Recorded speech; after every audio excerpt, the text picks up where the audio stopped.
നമുക്കൊന്നൊരു vegetable fried റൈസും അതിന് പറ്റിയൊരു പനീർ കറി ഉണ്ടാക്കിയാലോ? നല്ല ടേസ്റ്റുള്ള പനീർ കറിയാണ്. ഇതുവരെ ഈ രീതിയിൽ ഉണ്ടാക്കാത്തവർ ഉറപ്പായിട്ടും ഒന്ന് ട്രൈ ചെയ്ത് നോക്കണേ. വളരെ ഈസി ആയിട്ട് ഉണ്ടാക്കാൻ പറ്റിയൊരു ഫ്രൈഡ് റൈസ്. എൻ്റെ ചാനൽ ആദ്യമായി കാണുന്നവർ ദയവ് ഇതൊന്ന് സബ്സ്ക്രൈബ് ചെയ്ത് സപ്പോർട്ട് ചെയ്യണേ. വീഡിയോ ഇഷ്ടപ്പെട്ടാൽ ലൈക്ക് ചെയ്യണേ, ഷെയർ ചെയ്യണേ, കമൻറ്റ് ചെയ്യണേ. അപ്പോൾ ആദ്യം ഫ്രൈഡ് റൈസ് ഉണ്ടാക്കാം. അതിന് വേണ്ടി ഒരു ചട്ടി അടുപ്പത്ത് വെച്ചു. അതിലേക്ക് 3 ടേബിൾ സ്പൂണോളം നെയ്യ് ഒഴിച്ച് കൊടുത്തിട്ട് കുറച്ച് ചെറിയ ജീരകം, 2 പട്ട, 2 ഗ്രാമ്പു, ഒരു തക്കോലം ഇത്ര ഇട്ടിട്ട് ഒന്ന് വഴറ്റിയെടുക്കുക. അതൊന്ന് മൂത്ത് വരുമ്പോൾ അതിലേക്ക് ഒരു കഷ്ണം ഇഞ്ചി, 2 പച്ചമുളക് ഇത്രയും ചതച്ചത് ഇട്ട് കൊടുക്കുക. അതിൻ്റെയും പച്ചമണം മാറുന്ന വരെ ഇളക്കി കൊടുത്തതിന് ശേഷം അല്പം ക്യാരറ്റും ബീൻസും അരിഞ്ഞത് ചേർക്കുക. ഞാൻ വലിയ 3 ക്യാരറ്റും 1/4 കിലോ ബീൻസുമാണ് അരിഞ്ഞ് ഇവിടെ എടുത്തിരിക്കുന്നത്. വെജിറ്റബിൾ ഫ്രൈഡ് റൈസ് ആയതുകൊണ്ട് തന്നെ അത്യാവശ്യം വെജിറ്റബിൾസ് വേണമല്ലോ. ഇനി അല്പം ഉപ്പൊക്കെ ചേർത്തിട്ട് നന്നായിട്ടൊന്ന് വഴറ്റിയെടുക്കുക. ഇനി ഇത് മൂടി വെച്ചിട്ട് വേവിക്കുകയാണെങ്കിൽ പെട്ടെന്ന് നമുക്ക് വെന്ത് കിട്ടും. ഒട്ടും വെള്ളം ചേർക്കാതെ മൂടി വെച്ച് വേവിച്ചെടുക്കാം നമുക്ക്.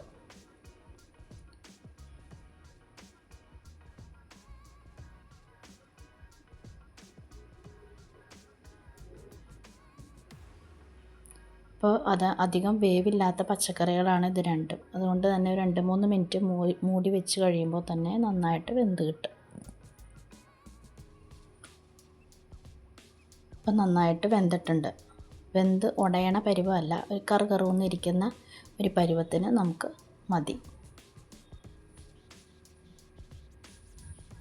അതിലേക്ക് നമുക്ക് അരിഞ്ഞു വെച്ചിരിക്കുന്ന സ്പ്രിംഗ് ഒനിയൻ ചേർത്ത് കൊടുക്കാം.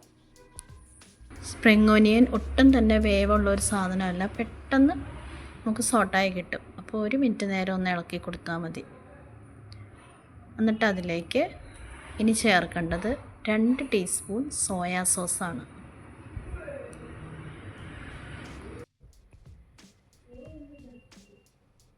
എന്നിട്ട് നന്നായിട്ട് ഇളക്കി ഒന്ന് യോജിപ്പിക്കുക. 1 മിനിറ്റ് നേരം ഒന്ന് ഇളക്കി യോജിപ്പിക്കുക.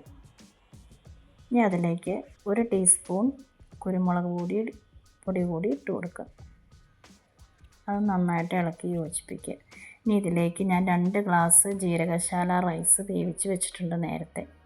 അത് ഇതിലേക്ക് കുറേശ്ശെ ഇട്ട് കൊടുത്ത് ഇളക്കി യോജിപ്പിക്കുക. അപ്പോൾ റൈസ് നേരത്തെ വേവിച്ച് വെച്ചിട്ടുണ്ടെങ്കിൽ നമ്മുടെ ഫ്രൈഡ് റൈസിൻ്റെ പണി വളരെ എളുപ്പത്തിൽ കഴിയും. വെറും 10 മിനിറ്റ് കൊണ്ട് നമുക്ക് ഫ്രൈഡ് റൈസ് റെഡിയാക്കി എടുക്കാം.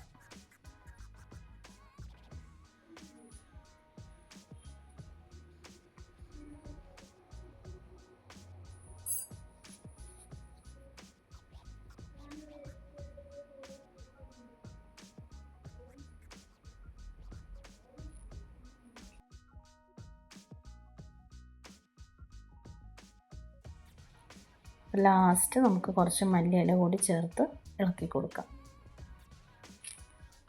അപ്പോൾ നമ്മുടെ ഫ്രൈഡ് റൈസ് റെഡി ആയിട്ടുണ്ട്.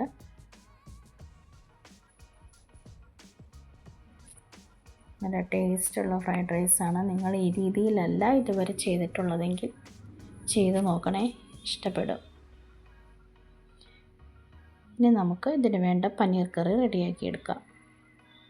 അതിനുവേണ്ടി ഒരു മിക്സിയുടെ ജാറിലേക്ക് 2 വലിയ തക്കാളി അരിഞ്ഞിട്ടു. അതിലേക്ക് 1/2 ടീസ്പൂൺ മഞ്ഞൾപ്പൊടി ഇട്ടു, 1 ടീസ്പൂൺ മുളക് പൊടി ഇട്ട് കൊടുത്തു, 1 ടീസ്പൂൺ മല്ലിപ്പൊടി ഇട്ട് കൊടുത്തു, 1/2 ടീസ്പൂൺ ജീരകപ്പൊടി ഇട്ട് കൊടുത്തു, ചെറിയ ജീരകം പൊടിച്ചതാണ്. പിന്നെ 1 ടീസ്പൂൺ ഗരം മസാല കൂടി ഇട്ട് കൊടുത്തു. പിന്നെ ഒരു 10 കശുവണ്ടി അതിലേക്ക് ഇട്ട് കൊടുത്തു.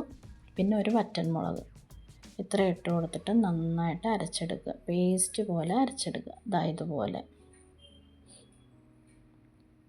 ഇനി ഒരു ചട്ടിയിലേക്ക് ബട്ടർ ഒഴിച്ചിട്ട് അതിലേക്ക് ആദ്യം 1/2 ടീസ്പൂൺ ചെറിയ ജീരകം, 2 പട്ട, 2 ഗ്രാമ്പു ഇത്ര ഇട്ട് കൊടുത്തിട്ട് ഒന്ന് വഴറ്റിയെടുക്കുക.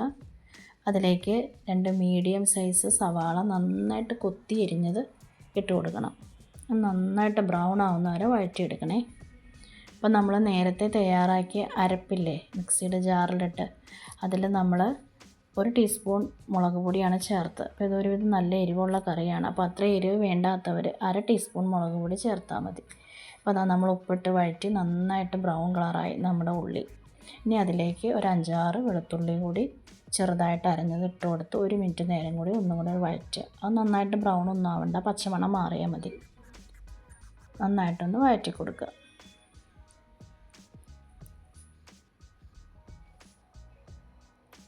ഇനി അതിലേക്ക് നമ്മൾ അരച്ച് വെച്ച് ആ അരപ്പ് ഇട്ട് കൊടുക്കുക. എരിവ് നിങ്ങളുടെ ആവശ്യത്തിന് മുളക് പൊടി കൂട്ടുകയോ കുറയ്ക്കുകയൊക്കെ ചെയ്യാം കേട്ടോ. ഇനി നമ്മൾ ആ മിക്സിയുടെ ജാറ് കഴുകി കുറച്ച് വെള്ളം കൂടി ആഡ് ചെയ്യണം.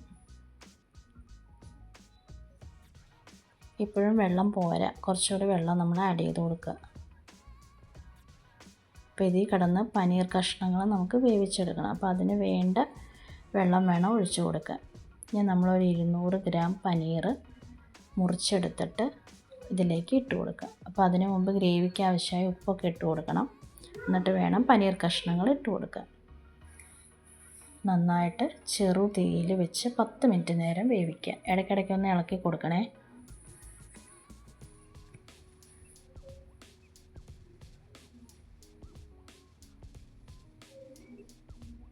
അപ്പോൾ നമ്മുടെ എണ്ണയൊക്കെ തെളിഞ്ഞ് വന്നിട്ടുണ്ട്, ഏകദേശം പറ്റിക്കഴിഞ്ഞു. ഈ സമയത്ത് നമുക്ക് 1 ടീസ്പൂൺ പഞ്ചസാര കൂടി ചേർത്ത് കൊടുക്കണം.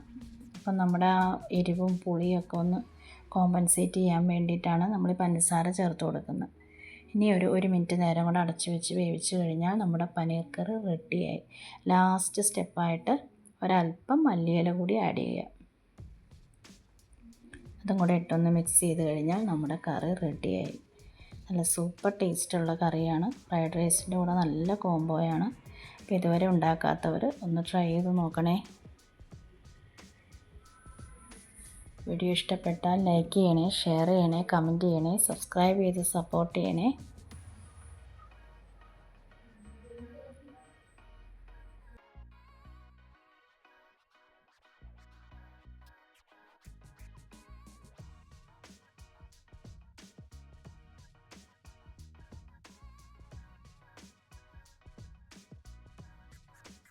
Thank you for watching.